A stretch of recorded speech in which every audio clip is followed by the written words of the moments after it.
What's up? What's up, man? You can't make this stuff up, man. Hit that thumbs up button, notification, bells, all that good stuff. So I'm reading this article. So Black Lives Matter, the same group that profited off of black people's pain, suffering, death, all these emotions. And it kind of, first time I seen this organization pop up, or you started seeing this logo, was like when Trayvon Martin died. So we talking like 10 years ago. And George Floyd put it over the top, right? So George Floyd, the victimization of George Floyd Black Lives Matter goes viral during the pandemic. The world is shut down. You got white people begging for forgiveness. It was a crazy time. You know what I mean? You see random looting, there's all kind of stuff. Like, remember the pandemic? It was crazy, like during quarantine and everything, like people riding horses in the street. It was wild. Just protesters every other day. And they got over $90 million, around 77 something roughly at the taxes. And now reportedly they're like 8 million in debt, and they're about to file for bankruptcy pretty soon. How does an organization that raised 90 million 2 years later, they filing for bankruptcy? And then you'll have people like Roland Martin, Roly Poly will get on his show and he'll be like, people need to stop hating on them when these mass shooters raise money. Man, for these white boys. They don't say, we talking about us though, Roland. Let's stick to this real quick. How did they get all of that money? And now you filing for bankruptcy possibly? That's crazy. And now they say BLM GFN is in the only organization with ties to Black Lives Matter. Look, it's Black Lives Matter. I don't care. The IRS main resource obtaining information of tax-exempt organization prior to their recent mishap from the period of, July 1st, 2020 till 2021 last summer. They made over 77 million. And while net assets up to 42 million. And they were getting big donations from like Nike, AT&T, all these big corporations just paying them all this loot. And let's not even talk about the people that was going to that raggedy ass website, putting money on their page. Those regular black people just sending money out of the kindness of our heart because we feel like this is going to do something.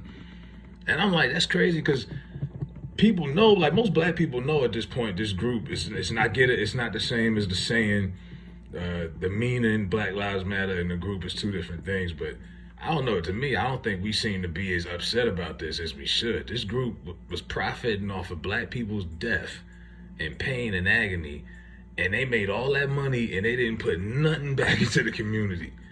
They all went and bought mansions. They got up with investors, quote unquote. You know what I mean? They stashed money under the crib. They all resigned. I'm telling you, if any other minority group this would have happened, it would have been the community would have held them accountable. Let's say it was Asian Lives Matter, and they had an epidemic of getting killed by cops and the whole nine, same situation. And they had a group that came up, made all this money with donations and whatnot, and just spent it on themselves, and they didn't put none of it back into the Asian community. Oh, hell no. Like them Asians, the community would have held them accountable.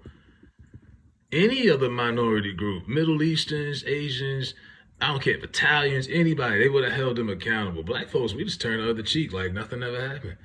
And still wear the merch. I still see black people wearing the shirts. I still see us wearing the wristbands, all of that. And I'm like, well, we just gonna act like, okay. Are we supposed to be happy because they finessed the system? You know, like Patrice Cullors, and say what you want. I don't care about everything Candace Owens said, but she did a good documentary on this. She broke them down. I watched about half of it, but YouTube took it down. I got to find the rest of it. But you know, she was in front of this girl's house with a bullhorn, you know what I mean? Calling her out for being a fraud. She broke them down completely. You know, like Patrice Cullors, she went and conveniently she resigned right after she just bought a new mansion, right? You know what I mean? The IRS done came out, but they done put out certain information. She paid her brother over $1 million as professional security of the organization. You know, they got all of this out here, man. Like they going, and I don't know, maybe now that they resigned, that still don't mean they not attached to this. They were there when this happened. She knows she going down. I'm pretty sure she got some money stashed under the house also. These people are frauds. And the fact that they got away with this as long as they did, and you know what, they all gonna get they do. You know, the IRS don't play. Uncle Sam will get you. But the fact that it just seems like black people don't seem to be that bothered by this at all, and that's crazy to me. Any other group of people would have been like, no, that ain't happening. You ain't gonna make all this money off of our pain and suffering and not give nothing. I mean, they didn't put nothing back into the community. What they did was they set up an ambulance crew, right? They got Tamika Mallory, my son, Al Sharpton. They'll get a literate ass Benjamin Crump. They'll put him up there, and he'll get a family paid a few million, depending on how graphic and videographic the case was. And then they move on to the next victim. And then they'll run down there wherever the fuck they at. You know, it could be Mississippi, it could be Oregon, it could be anywhere. You know, this is the same cycle. And at this point, Patrice Cullors and the rest of these people that was affiliated, they sitting back chilling. You know what I mean? So that's crazy. You know, I mean, to raise all that, people who still defend this group, they raised all that bread, didn't give nothing back, and now a few years later, you dead? Oh, the IRS about to get all of that back. But you reap what you sow. So I'm not surprised at this at all, really. It's just kind of like, wow, it didn't even take that long at all. But this was suspicious once you started seeing people bow out like that, and she talked about, oh, that's not the reason I left. Well, then why did you leave? And she didn't have no real explanation. Oh, I'm trying to advance my life, and I want to move. Nah, you want to move forward? So you mean to tell me being a civil rights activist is something you do part-time? That's just, you grow out of it? Can you imagine MLK, not to compare these two to these people, to Martin Luther King or Malcolm X, and no, but can you see them just saying, oh, I'm just done with this, I'm going to move on? And what? This is not some part-time gig. You know what I mean? Like, you take this to the grave like Farrakhan. You do this to the day you die, like everybody else, if you really in it. But see, all of these people, y'all were really interested in the beginning, and then once you got the money, all of a sudden, now you change your mind. Now you change your profession and your passion. Nah, I'm sorry. That's nonsense, man.